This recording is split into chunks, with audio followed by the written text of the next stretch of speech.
Let me ask you a few random questions about real estate. So, can you time when the bottom of the real estate market is? Or can you time when the bottom of the interest rate is? Can you? If you can time that, that means you have a time machine. Most people cannot. I mean, not most people. Nobody can predict when the bottom of the real estate market is. You can only tell after it hit the bottom. Maybe 6 months down the road, you might say, oh, that was the bottom. 6 months ago was the bottom, or 10 years ago was the bottom. 15 years ago was the bottom, which was 2010. That was the bottom. But when you're in 2010, you don't know whether you're in the bottom or not. The fear kind of sits in for the last, let's kind of go back to the 2010. What people were feeling at the time was like, oh, there's so many homes to buy. And prices is constantly crashing, crashing, crashing, crashing. Sellers are doing price reduction after price reduction after price. We call it the chasing the bus.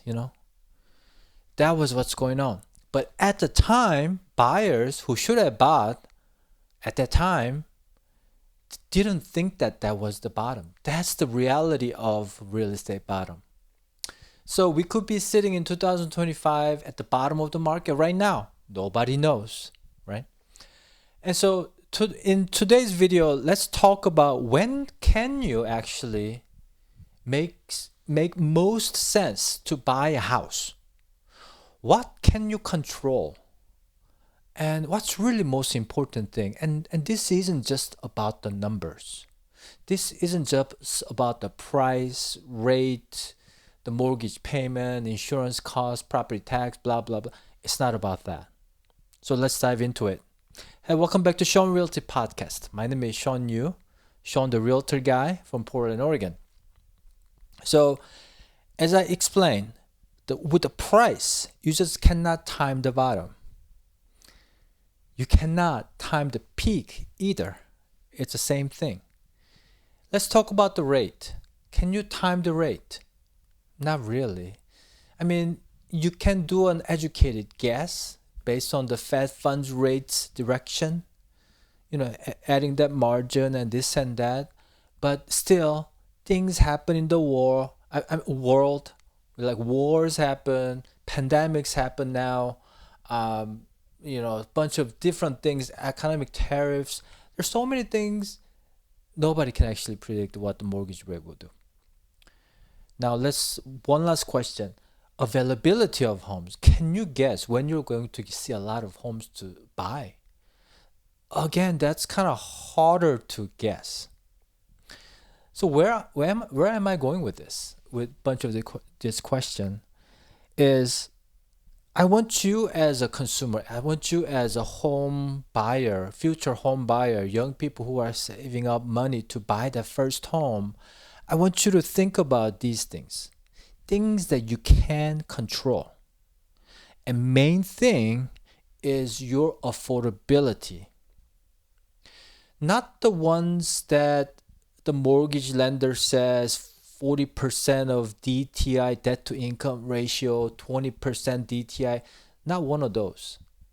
The things that I want you to think about is based on all the expenses that you spend, you have to spend bills that you have to pay, and the lifestyle that you enjoy.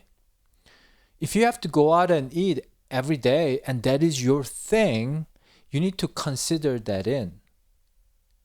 Your lender may not know that you love to eat like barbecue chicken every night.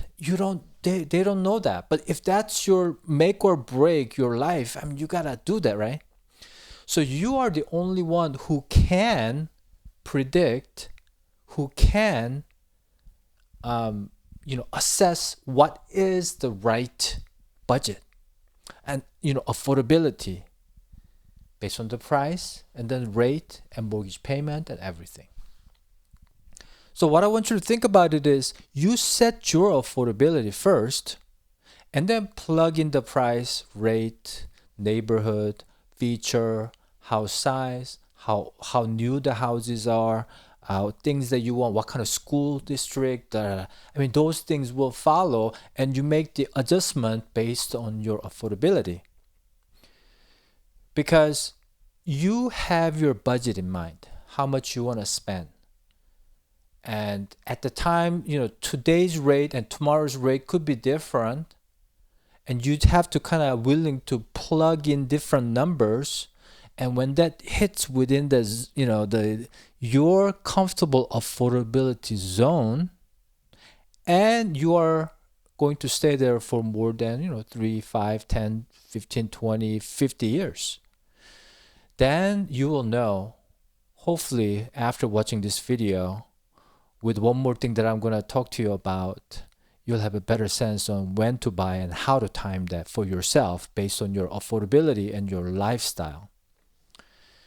So as I mentioned, you might want to sit down with the CPA, the finance people, lenders, but again, they're not going to really know. They're going to just give you, general guidance. And a lot of times I find that the lenders will give you more loan than what you should get. Maybe because it's, incentives dictating the outcome here. When you talk to CPA, the good one should guide you in the right direction. The financial advisor, I'm not a big fan of them because they try to sell you like stocks and mutual fund and stuff like that, which I don't know much about. But because they have products to sell, they're kind of like guide you in the wrong direction sometimes. And I've seen that, which I hate to see. So one other thing that you might want to consider is that, how long you might stay there, right? By the way, the most important thing is coming up. So how long you're going to stay there will dictate. If you just move into a new city because you just got a new job, that's not when you should buy like a brand new home. Because brand new homes can be very attractive, good incentives, good rate buy down. Brand new home, you don't have to worry about but if you have some chance that job may not work out and you have to relocate again, if you have to sell that brand new house you bought last year, more likely you're going to lose money in the next 2 to 3 years, because brand new homes depreciate in the first about 2 to 3 years. And I've seen that. There's one guy that I talked to who bought a brand new home in 2021, I think. Now he has to move out because of the job relocation. He left Oregon and he's renting it out. He's losing $1,500 every month. Don't be that guy. Okay? Don't be that dumb. So if you just move into a new city, maybe buy a resale home, most affordable one, or just rent it for maybe a year. And then you'll know which areas you like, which amenities you enjoy, which part of town you like to spend more time in, where you feel safer, more amenities, or close to work, or better school, or whatever that might be. So here is the last point. Focusing on how much great use out of this home for the next 3, 5, 10, 15, 30, 50 years. So now this is where I want you to spend more focus and time on. Be able to use that backyard with your, like a newborn. Be able to stay there. And you call it, that's the house that you grew up in when your kid is like 35 years old, and maybe willing to give that as a gift, as a graduation gift, if you can afford to buy something else. But you can live there. You can grow into something when you own something, because when you rent, I mean, you could do the similar thing. Yes, you could use the backyard with your young kid on a rented home, but you don't have the control. If the landlord decides to sell that house, you have to move out in many cases. You can try to stay in there, but it can be difficult depending on the situation and rules and, things like that. And that part right there, the lifestyle, the great joy out of a house that you're going to own, that's something that nobody can put a price tag on. I feel like a credit card company commercial here, but that is true.